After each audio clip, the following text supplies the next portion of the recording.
several different wives. One of the interesting things about Manasseh, he was not the oldest son of Hezekiah, and he was born during that extension God gave to Hezekiah, the extra 15 years of life that he gave him, because Manasseh was only 12, so that math adds up.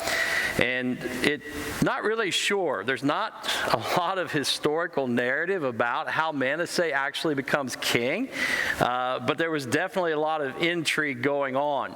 So one of the things that happened in Israel, one of the problems they had from the times of the judges on, is especially originally when they were constituted as a nation by God, they were theocracy. God was their king, and then they had judges that basically dealt with the disputes of the people. So God had laid out the law for the nation. If you read Leviticus, not only do we find the ceremonial law, we also find the civic law. So that's where you find what actually became known in the United States as natural law was taken out of the Old Testament. That was handed down to Israel by God, and it was the laws that would govern the nation. Laws to settle disputes, laws to set up orders of restitution. All of that was included there. And what happened in Israel, though, is they developed a class system somewhat, and they had sort of an elitist system. And the elitist system that seemed to perpetuate from generation to generation eventually would be made up of family members of the kings. You know, like kings had a lot of kids, only one could be king. The rest became princes or princesses, and they had a lot of influence and sway. And they fell into the lie of believing that God, Jehovah, was just another regional deity. And so they often, even when the reformer kings came in and did away with idols, as soon as the reformer king was gone, you usually had another king come in, often very young, who would be influenced by this ruling class, for lack of a better term, of people that just continued on from generation to generation. It was made up of the wealthiest people of Israel. It's funny how nothing changes, right? Is there still somewhat of a ruling class in almost every nation today? And the answer is yes. There are people with positions of power that tend to pass those positions on to their children, and so on and so forth, as well as the wealth. And this was a common problem for them. And it seemed to come back every time they had a period of reformation and restoration.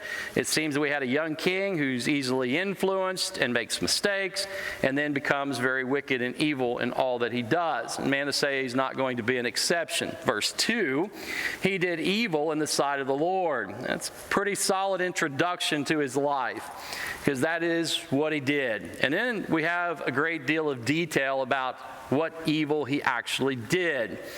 So it gives us sort of a subheading for what's going to come in the next several verses. Now, these are not the only evil things that he did. We'll see some more later on. But what he's going to deal with next is how he imitated the abominations of the nations that God had pushed out of the land of promise. So the verse says, according to the abominations of the nations whom the Lord dispossessed before the sons of Israel. It's going all the way back to the days of the Canaanites when they were living in the Promised Land. You remember part of the reason God gave the land to his people was because he was kicking the other people out. He was punishing them for the level of depravity and wickedness they had been practicing for generations. And so he was pushing them out as a punishment for their sins, and then he was giving that land to his people according to his covenant promise to Abraham, that he would give him a land in a distant place. And Abraham had traveled by faith and had resided there, and his sons and their sons, and so on, until Israel had become a nation, a large enough group of people to actually be considered a nation, but they had no land of their own because they were in slavery in Egypt. And then in fulfillment of the covenant and the promise, God gave them this land. And he reminds them of why he dispossessed the people that were there. There was a reason. It was because of their abominable way of living. It was pretty horrific. If you've ever studied Canaanite history, everything that God says about them is absolutely true and bore out through archaeological records. And it even goes into further than what God even talks about in his word. They were truly a depraved people. But Manasseh follows in their example. So you see verse 3 begins to tell us what he did in following their example. So first of all, he rebuilt the high places which Hezekiah, his father, had destroyed. It's amazing how quickly he's able to undo all the good that Hezekiah had done, all the reformation and restoration work that Hezekiah had done. Manasseh is able to completely destroy and put things back the way they were before his father had started his work of reformation and restoration that pretty much took his entire life. It's amazing how hard it is to do good and how easy it is to do evil. It is hard to build something solid. It is really easy to build something corrupt. And so Hezekiah has no problem destroying all the work of his father. He begins to rebuild, first of all, the high places, and he gives these things to us in a certain order. So the first thing he does is what we would call regional. The high places were located in various regions of Judah, and it gave the people the ability to go up onto a high piece of land, whether it was a hill or a mountaintop, or whatever was the highest piece of land in that particular area. They would plant a grove of trees, and that's a place where they would go up to worship their various idols. And each person would pretty much do what was right in their own eyes. They would worship the idol of their own choosing. It might be a form of Baal. It might be a form of the Asherah. It might be a form of Molech, Dagon. They may have even tried to worship God in an inappropriate way, the God who is the great I am, Jehovah. But they would go up to the high places, and the high places were more generic. They were just groves of trees where people would go up, and then there was sort of a generic altar there, and they could offer a sacrifice on their own terms to whatever God they chose to. So that's what the high places were. They were regional places of worship, so the people didn't have to travel to a temple or an altar that was constructed for the specific worship of a certain deity. And people liked that. It was convenient. It was easy. It was painless. You could do it on your own terms, do it whatever way you wanted. And so it was very popular. The other thing he does is he begins to erect specific altars. Here it says he erected altars for Baal and made an Asherah. So he's erecting altars to the fertility god and fertility goddess of the Canaanites. Baal and Asherah were the god of fertility and the goddess of fertility that the Canaanites worshipped and made offerings to in the hopes that the harvest would be plentiful. And so the children of Israel want to cover all their bases. They're still offering sacrifices to Jehovah, but at the same time they're offering sacrifices to the Baal and the Asherah as well, with the hope that they will always have a good harvest. And he does this. He begins to construct these altars in different places of the land, initially at least, probably usually in large metropolitan areas. That's generally where they built the temples to the idols or constructed an altar for the various idols. And he does something else. And again, we see the comparison to Ahab. So Old Testament scholars believe that Ahab was the most wicked king Israel ever had. They also then believe that Manasseh was the most wicked king Judah ever had. So at this point, the northern kingdom has been not only divided but conquered, and all that's left is the remnant in the southern kingdom, and that's what Manasseh is now king over. So Ahab was the worst king when Israel was an entire nation, and Manasseh is the worst king of Judah alone. So he did everything that Ahab had done and worshipped all the host of heaven and served them. So on top of rebuilding the high places, which is a generic place where they could worship the idol of their choice, building specific altars for Baal and Asherah, he then also begins to worship the host of heaven. Now this is the worship of the sun, moon, and stars, which was very prevalent in the days of Hezekiah. That was something Hezekiah had to deal with as well. It was probably one of the most common forms of worship outside of worship of Jehovah in Israel during Hezekiah's day, because they didn't need altars necessarily for that. They just needed a skyline. They needed a place to go out and gaze at the sky. And they would often then worship the sun, the moon, and the stars. Now, this is also very common to that part of the world, as well as other parts of the world. If you study Mayan religious practices, they were all centered around the host of heaven. If you study Incan, Aztec, so that would be in this hemisphere. If you study all of their various worship practices, they were all centered around the host of heaven. Also, interestingly enough, North America as well. If you go back and study ancient religious forms of worship, even before the Europeans came across, you can look at places like the Serpentine Mountain. Anybody ever been? I couldn't find anybody this morning. Has anybody here been to the Serpentine Mountain in Ohio? No. Oh my, someday we may have to take a field trip. Serpentine Mountain is exceptionally interesting. It is a mound built in the shape of a serpent in Ohio. It's not far from here, really, maybe a couple hours, 3 hours drive. If you go over to the Serpentine Mound, it's built in a very specific way.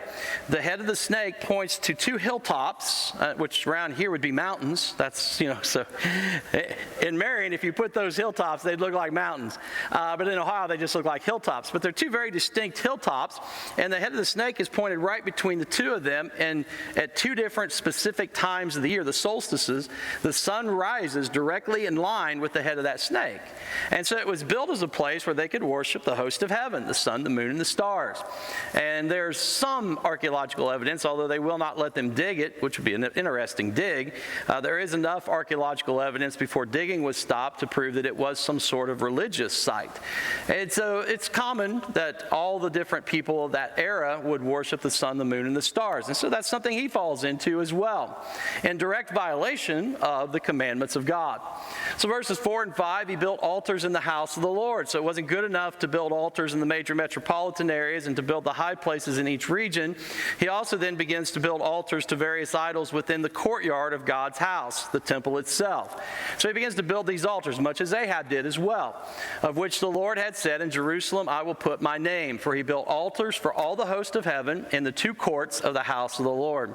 So there's a lot of artistic renditions of what this probably looked like, but there were various porches and a couple areas where there was a second story, and they were considered the courtyard areas, the courts outside of the temple building itself. They were walled off, and some of them had porches, what they called second stories, that were open air. And he built these altars there, which makes sense because they would have a great view of the skyline, and they were able then to offer sacrifices to the sun, the moon, and the stars. Now, do you think God's going to be offended by that? Yeah, if the high places weren't bad enough and the altars in the metropolitan areas for Baal and Asherah weren't bad enough, he actually has the audacity to set up an area within the temple courtyard dedicated to the worship of the sun, the moon, and the stars. And not just dedicated to the worship and observation of the sun, moon, and stars, but also sets up an area where sacrifices can be offered to them, turning them into deities as well. So certainly God is going to be offended by this. And then number 6, his wickedness continues, again following in the footsteps of Ahab. He made his son pass through the fire. Now, without being too cruel, we want to be clear, though. You guys remember what we told you it meant to make your son pass through the fire. That's where they would sacrifice their children in a flame pit of some sort, usually in an act of sacrifice to Molech, but also at times as an act of sacrifice to Baal. It was a one-time deal that a person had to do. It usually involved the oldest son, and you did that as a sign of your commitment to your specific idol. And the irony of it is they would offer their children to these idols, and it was always an idol that represented fertility. So they would take their eldest son, their firstborn, and offer him as a sacrifice to a fertility god with the promise that they would have more children. At least that's what they believed. Didn't work out that way in many cases, but at least that was their mindset, and that's what they practiced. So that's what it means here. He actually took his eldest son at some point and passed him through the fire. Now in 2 Chronicles, it tells us he made his sons pass through the fire. So it's not a contradiction, it's just an elaboration. So in 2 Kings, we're getting the example of his eldest son, but then he also passed some of his other sons through the fire as sacrifices. And the reason most Bible scholars believe he did this was because he was worshiping multiple deities. He was worshiping not only Molech, but also Baal, depending on how you want to pronounce it, and possibly even the Asherah at times required a human sacrifice. And so he was offering multiple sons to appease all the various deities. More than likely, at some period they had a bad harvest, and he decided to add another deity to his list and made the ultimate sacrifice to that deity. What's fascinating about this particular verse, it's a parallel passage in 2 Chronicles 33 with 2 Kings chapter 21, is that it tells us the place in which he was doing all these things was in a place called the Valley of Ben-hinnom. Does anybody know what the Valley of Ben-hinnom was called in the days of Jesus? Which, by the way, it's still called Ben-hinnom in the days of Jesus. It just has a Greek spin on the Hebrew words. It was called Gehenna. Gehenna is a Greek word that is associated with Ben-hinnom in Hebrew and fire. So it's a combination word, fire and the actual proper name in Hebrew, Ben-hinnom. And all Ben-hinnom is the name of a family, and then the prefix means son. So it's the son of Hinnom, the valley of the son of Hinnom. And then in the Greek, they attached the designation of fire to that henna, therefore it became Gehenna.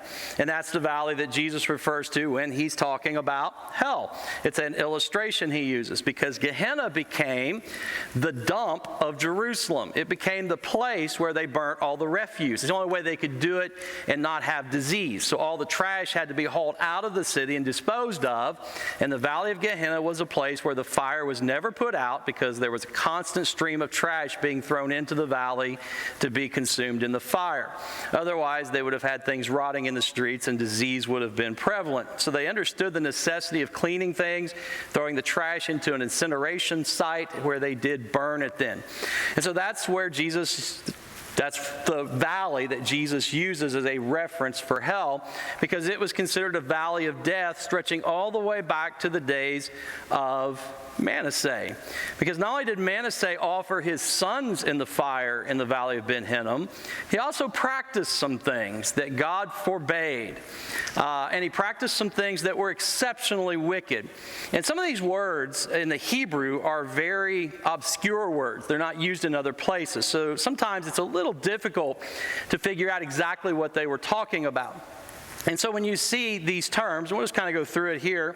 The parallel passage in 2 Kings is almost identical in the list of things that he was doing. It says, first of all, that he practiced witchcraft. Now, the Hebrew word for witchcraft is of uncertain origin, so we're not exactly sure when the word first started being used or how it was used, but we do know that it's a combination of other terms. And the best educated look at it and the way in which the Hebrew people themselves understood it down through the ages as they looked back upon their own historical narratives, such as 2 Chronicles or 2 Kings, was a person who practiced witchcraft used the Hebrew word anon, and the meaning of the word was basically some form of communication with demons or spirits. So this is not hearing from, and that's what's different about this from some of the words we're going to look at in a moment. This is not hearing from, this is speaking to. So it's not that he's casting spells like in a movie or something. It's that in some way he's doing some sort of incantation that he believes allows him to communicate with the spirit world. So we'll get into that in a moment, but you really understand the gravity of where this man is at as he becomes an adult. These are the things that he's practicing. And the Bible goes to great lengths to explain to us the depth of his wickedness. So he is practicing some form of spiritual communication with an unseen realm. He's really communicating with demons, or at least he thinks he is. He's doing that in order to communicate. He also used divination in this particular use of the term. Divination comes from a Hebrew word, nakash. It means observing of signs to predict. So the act of divination is talking about here is you would look around you and you would try to identify signs that would help you to predict the future. Did you ever hear an old term, reading the tea leaves? That's an act of divination. Tarot card reading is a form of divination. It's looking at circumstances, the way in which the cards are flipped over, the way in which they appear, and looking at that as a sign, and then divining from that sign what the future holds. Got to be careful with that one. People in church can oftentimes slip into divination, I think, or at least cross a line when they start focusing too much on physical signs. Because really the idea of divination, if you just want to distill it down to its actual definition, it's using physical manifestations, natural physical manifestations, to determine the future.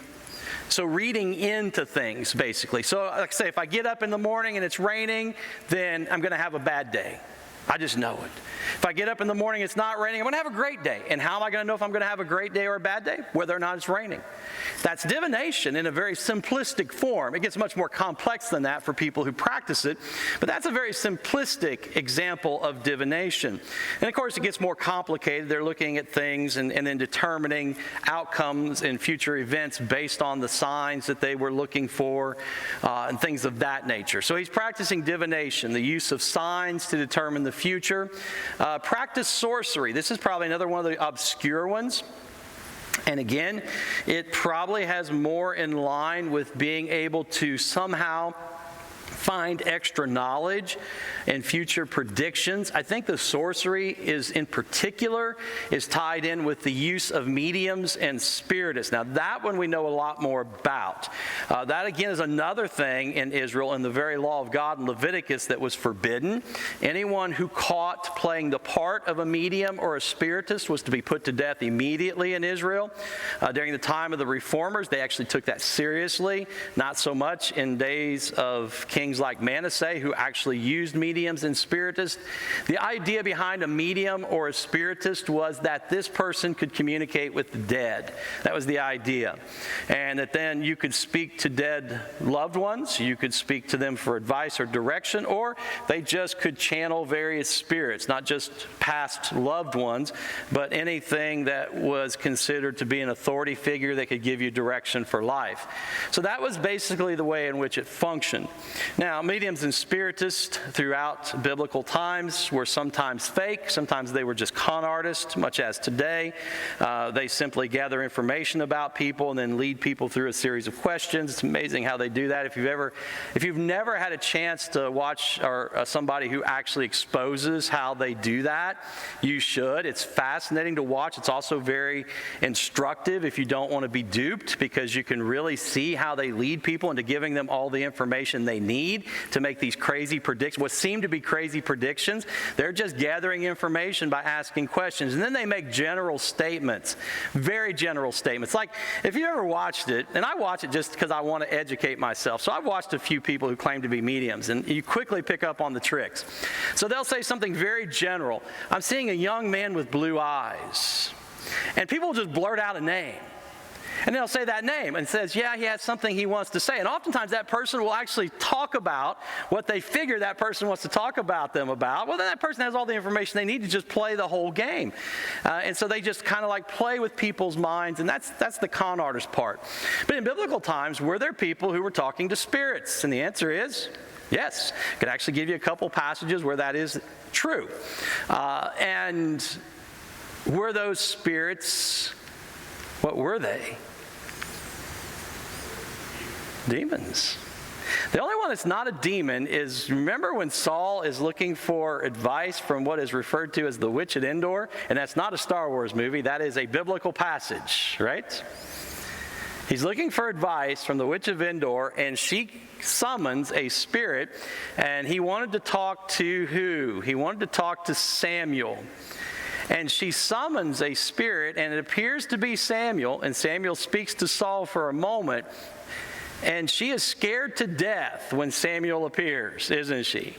So you'd think if that's what she does all the time and that's something she's able to do, she would not have been frightened when she actually summoned the spirit she was trying to summon. The point is, she was never summoning the actual people she claimed to be. It was either something else or all a con. And in that moment, she actually, for the first time in her life, summoned a true spirit, and it terrified her. The end result terrified her. So what is going on in most of these cases is they're probably communicating with demons. And the reason is, there's no such thing as ghosts. When people die, they go one of two places, according to the Bible. They either go to heaven to be with the Lord while they wait for the return of the Lord, or they go to hell to wait for final judgment. That's the destination. To believe that there is a ghost, the soul of a person, that would mean that God lost track of someone after they died. That would be the problem. But do I believe that people are communicating with legitimate spiritual entities? The answer is yes. I think they're just communicating with demons, is who they're communicating with. And that's why messing around with mediums and spiritists is extremely dangerous. Either one, you're going to get conned, or two, you're going to get connected to something you don't want to be connected to. So Manasseh is probably getting conned and connecting to things he should not be connected with. And he continues that passage by saying this: he did much evil in the sight of the Lord, provoking him to anger. So he's just continuing to add to his list of woes, his list of wicked things. Then he continues. So all this is kind of like building up to a crescendo, if you will. Verse 7, it's not enough that he put an altar in the temple courtyard for the sun, moon, and stars. He also sets out the carved image of Asherah. Now, I said earlier he made a carved image of Asherah, but now we find out what he made it for. That he had made in the house of which the Lord said to David and his son Solomon, in this house and in Jerusalem, which I have chosen from all the tribes of Israel, I will put my name forever. So God's name was attached to the temple, as he promised. The temple was built in Jerusalem according to his specifications, and that's the place where the glory of God resided in Israel.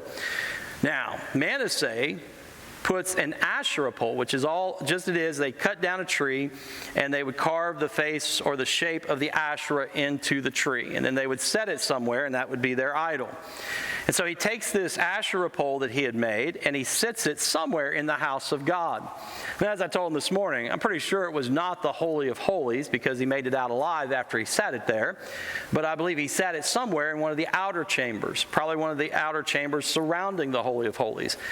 He may very well have put it next to the altar of God, where they actually offered the sacrifices, because they did not offer the sacrifices in the inner chambers. They offered them in the outer chambers. And so he sets this somewhere in one of the outer chambers of the temple itself. So the altars to the sun, moon, and stars are out in the courtyard. The Asherah is placed in one of the inner chambers of the temple itself. So verse 8... let me go back. So read the last part of verse 7, then we'll read verse 8 to make more sense. So in the house and in Jerusalem, this is God speaking and reminding the children of Israel of the agreement that he made with them. He said, I promised that I would be there in the midst of you, which I have chosen from all the tribes of Israel. I will put my name forever.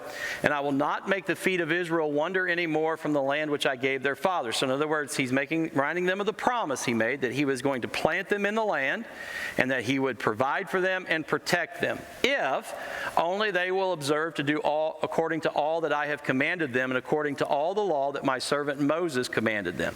So he says, I'm going to plant you in the land. You'll never have to leave, because I'm going to protect you and provide for you, and you will stay there as long as you continue to observe my commandments and keep the law that I gave to Moses for you. So he's just reminding them there is a covenant agreement between him and Abraham, that this land would belong to Abraham's descendants. There was a covenant agreement with David that a descendant of David would sit on the throne, and there was a covenant agreement between God and the people that as long as they obeyed his commandments and followed his statutes, he would protect them and provide for them. And he had. Even what we looked at during Hezekiah's reign, where the Assyrian army is destroyed by God, and the Hebrew people don't even go to war with the Assyrian army. God destroys the Assyrian army without them. And so he does protect them, he does provide for them, he does watch over them. But the land and their ability to stay in the land and have a home of their own is dependent upon their obedience. And of course, we know they're being disobedient. And so the groundwork is being laid, even in the historical narrative of Israel, for the final destruction of Judah as well. 2 Chronicles 33:9, thus Manasseh, so all these things that he's doing, he misled Judah and the inhabitants of Jerusalem to do more evil. And this particular passage tells us they were more evil than the nations whom the Lord destroyed before the sons of Israel. So they not only followed in the pattern of the various Canaanite tribes, the Amorites, the Canaanites, and the Philistines, they followed in their footsteps and did the same things, but they became even more evil than those people were when God dispersed them from the land. Verse 9, back in 2 Kings 21, they did not listen to the prophets. It doesn't say the prophets, it just said they did not listen. What they did not listen to was the law of God and the prophets who were warning them about breaking the law of God. And Manasseh seduced them to do evil more than the nations whom the Lord destroyed before the sons of Israel. So again, the same thing that we see in 2 Chronicles is spoken of again in 2 Kings, where he is leading them and they are following. Verse 10 and 11. Now the Lord spoke through his servants the prophets, saying, because Manasseh king of Judah has done. So here we have, again, this is a historical narrative. 2 Kings and 2 Chronicles are both historical narratives. They are actually summarizing the messages that the various prophets delivered to Manasseh and the people of Judah during his reign. As I said, if you want to find a book that really contains all prophecies about Manasseh, it's Micah. Micah chapter 7 in particular is sort of a summation as well of God's charge against the Jewish people who are following the example of Manasseh willingly. So verse 10 through 18 I'm going to read real quick. It's just a summary of the prophetic messages that various prophets delivered to the people during Manasseh's reign. So this is a summary. Because Manasseh, king of Judah, has done these abominations, having done wickedly more than all the Amorites did who were before him, and has also made Judah sin with his idols. Therefore, thus says the Lord God of Israel, behold, I am bringing such calamity on Jerusalem and Judah that whoever hears of it, both his ears will tingle. I will stretch over Jerusalem the line of Samaria and the plummet of the house of Ahab, and I will wipe Jerusalem as one wipes a dish, wiping it and turning it upside down. I will abandon the remnant of my inheritance and deliver them into the hands of their enemies, and they will become as splendor and spoil to all their enemies, because they have done evil in my sight, and have been provoking me to anger since the day their fathers came from Egypt, even to this day. Moreover, Manasseh shed very much innocent blood until he had filled Jerusalem from one end to another, besides his sin with which he made Judah sin in doing evil in the sight of the Lord. So we get one last thing that Manasseh was guilty of in verse 16 that the prophets exposed, and that was the shedding of innocent blood. Not everyone in Judah agreed with the direction Manasseh took the nation when Hezekiah passed away. Certain that Hezekiah had influenced quite a few people for the good, and many people had returned to faithful worship of the one true and living God. And they were not thrilled with what Manasseh was doing. So how did Manasseh deal with them? He simply killed them. So by the time you get towards the middle of his life, whatever was left of the actual remnant of Judah that worshiped God is gone. He takes out those who stand in his way, those who oppose the idolatry and the sorcery and the witchcraft that he's practicing. He just simply eliminates them, so they're not opposition at all. Before we go and finish, I do want to go back just a little bit to verses 10 and 11. I think I lost my place now. It's easy to do. So they've done more wickedly. I love that part. He reminds us that they were more wicked once again. So in the summary of the prophet's warning to them, or the prophet's message to them from God, is that God is saying to his people, you've become more wicked than the people who didn't even worship me. You're more wicked than the people who don't have the law. They didn't even have the written law. You have the written law. They had the law on their own hearts because they're created in my image the same way you are. But they had a written law, and you're more wicked than they are. So in spite of having the law, you just continue to be more wicked than even they were. It talks about the destruction then in verses 12 and 13. And there's a illustration at the bottom that I think everybody can identify with and to fully understand what is about to happen. He says, and I will wipe Jerusalem as one wipes a dish, wiping it and turning it upside down. Now, I do a lot of dishes. I'm sure everybody here has to do some dishes, right? We do have a dishwasher. We put some stuff, but we wash a lot of our dishes just in the sink. I'm not buying those commercials that say you use less water if you run your dishwasher. I'm always suspicious when the dishwasher company that sells you the detergent for the dishwasher is telling you to use the dishwasher because it'll save you money. I'm not sure I believe them. I don't use that much water when I wash my dishes in the sink. I put a little bit of water and soap in the bottom, I scrub, and I rinse them off real quick. When I wash a dish, though, what you do is whatever food is on it, you wash off, right? That's what he's talking about. You wipe the dish, and you wipe it, and you wipe it until it's clean. Then you rinse it in clean water, and you turn it upside down. What do you turn it upside down for? To get the rest of the water off of it as well. So by the time your dish is in the strainer and done drying, there's absolutely nothing on your dish. Not the food and the stuff that was on there when you started washing it, not even the water that you washed it with. So what God is saying to them is this: I'm going to completely cleanse Jerusalem. There's not going to be anything left. There's not going to be anyone left. Everyone that will be in Jerusalem in a short period of time will not be Hebrew. There will not be any Hebrew people. No descendants of Abraham will be in Jerusalem, and it's not that far away. I'm going to completely cleanse it of the Hebrew people. Now, that's a pretty stark warning. What's fascinating about this historically is some things happened in Israel. The northern kingdom, as you know, the northern 10 tribes, they were conquered first. They were conquered by several nations, but primarily the Assyrians. And the way the Assyrians dealt with conquered nations was they left a majority of the people in the nation that they conquered there, because the expectation was they would farm and run their flocks, and the Assyrians would take most of the produce. They would take most of the harvest, and they would take most of the flocks. They would leave enough for the people living there to survive so that they can continue to farm on their behalf. And they would either consume those items or they would sell those items for more wealth. And that's how the Assyrians built their empire. But they would also then carry off the youngest and the strongest as slaves.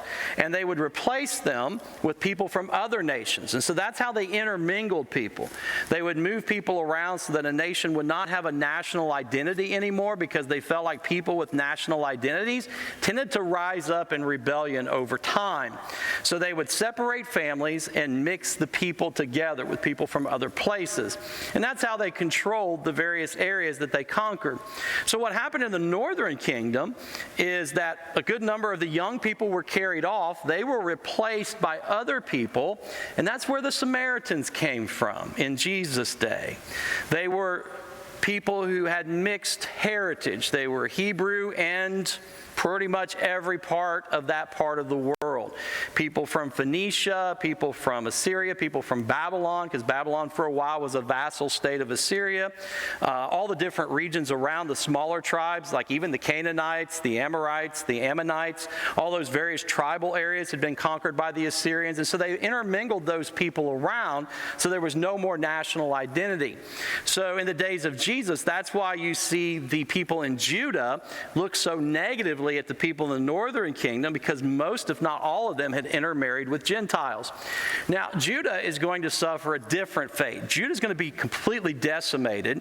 All the people are going to get carried off into Babylon later on. So by the time God passes judgment on Judah, Assyria has been destroyed. Babylon is the new dominant empire. And Babylon practices a completely different way. They practice a completely different way of subjugating nations. So Babylon, in their mentality, they take everyone that they don't kill and they carry them off to Babylon. Now, they don't bring them right into the nation itself. They plant them somewhere on the perimeter of Babylon where they can keep control of this much smaller group of people, because they usually killed the vast majority of people of any land they conquered. But they want enough because they want to be able to use these people as slave labor. So again, they keep the best, the youngest, the strongest, and they subjugate them then on the border of Babylon. They take the youngest, such as Daniel, Shadrach, Meshach, and Abednego, and they take them into Babylon to re-educate them so they can send them back to lead these conquered nations. So that's their mentality. That's the way in which they function. So the people of the southern kingdom never intermarried with Gentiles. They got taken as a whole, moved from Judah to Babylon, planted there, it says by a river, so they had a place where they could survive and thrive, and they were left there as a group. Only the youngest men were taken to Babylon itself, and usually they had to be of royal descent, so they would be recognized by the people as leaders, and they were then educated in the ways of Babylon. Completely different way. So in the days of Jesus, what has happened is the people of Judah, that southern kingdom, had eventually been allowed to return back to Jerusalem and rebuild, and they were 100% Hebrew.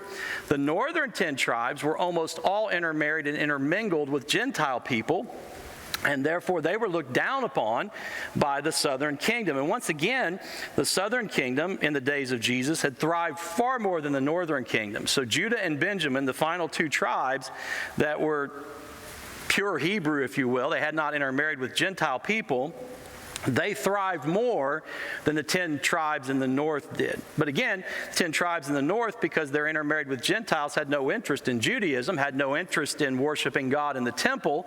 They had built their own temple in the northern kingdom once again and were worshiping God in an inappropriate way.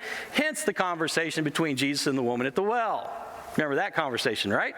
That's what he points out to her. You guys aren't even worshiping God according to Hebrew law. So you don't know what you're doing. You say you're worshiping God, but you don't even know how. That's why that conversation goes the way it goes.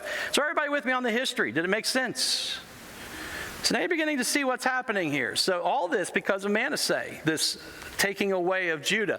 But God is going to maintain Judah because it's part of the Davidic covenant. What separates Judah and Benjamin out from the rest of Israel is that there is another covenant besides the one with Abraham, and that's the one with David.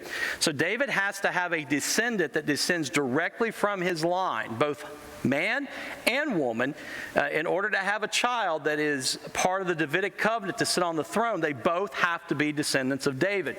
So that's why Judah is kept pure, so that God can fulfill all of his prophetic promises. So it's a really fascinating topic as to why everything happens the way that it does. But it all has a purpose and a reason. And what he's doing here is he's completely removing the nation. He's using the Babylonian Empire to do it, and he's relocating them as a group so that eventually he can bring that group back.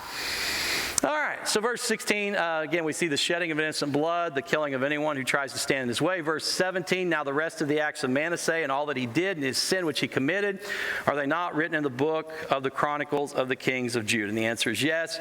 All of that is recorded in those places. Manasseh slept, which means he passed away, with his fathers, was buried in the garden of his own house, in the garden of Uzzah, and Ammon his son became king in his place, and the time of Judah is nearly at an end at this point.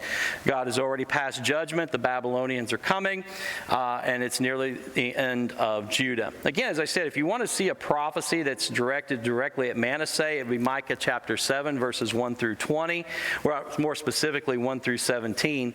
I will read a quick portion, then I'm going to finish. So Micah chapter 7, verse 18, there is the end of Micah's prophetic ministry. He was probably martyred for his prophetic ministry. Most traditions believe that Micah was killed by Manasseh for his constant prophesying against his actions. But he makes a promise. He's given a promise by God. He makes that promise to the people as God's messenger.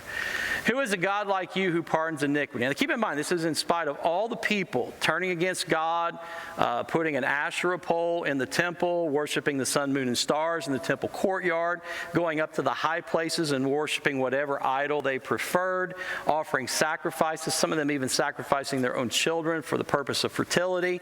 On and on it goes. All of that. In spite of all that, God still loves them and is still holding out an offer of forgiveness.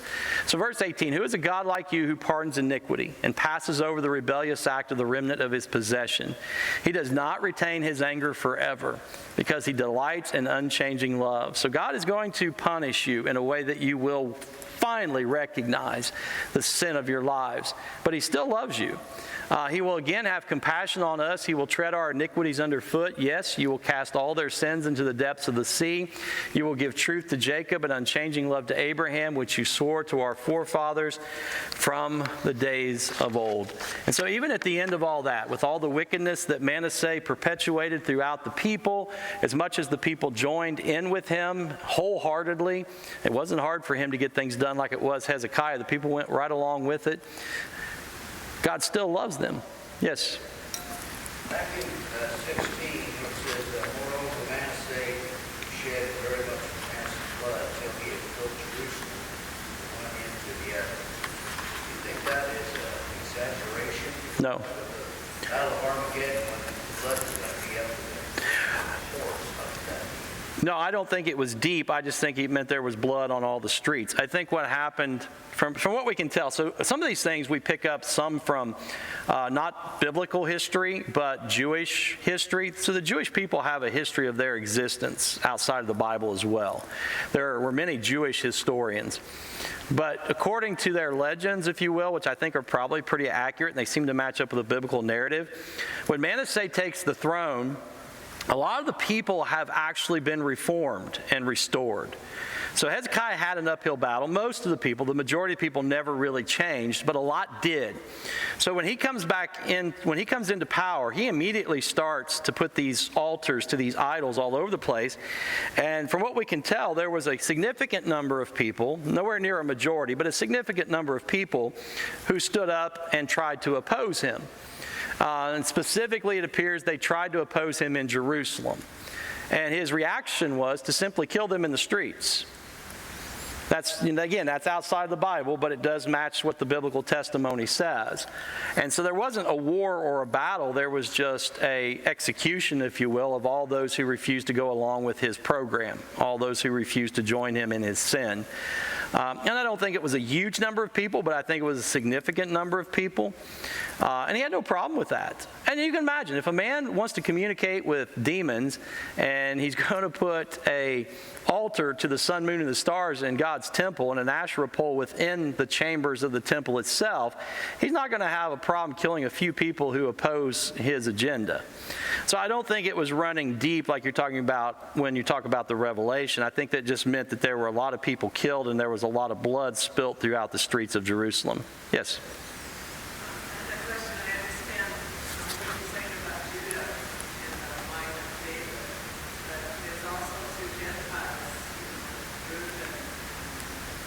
Yes.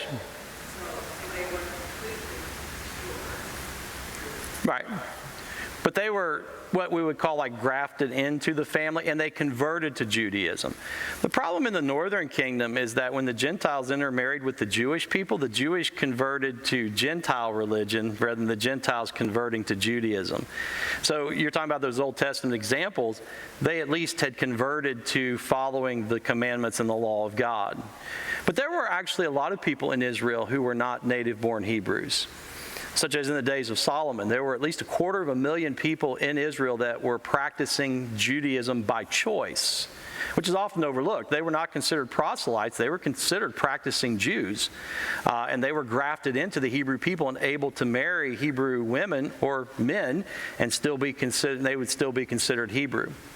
So that's the difference. And the difference with the Samaritans is they adopted Gentile culture rather than the Gentiles adopting Jewish culture or religion.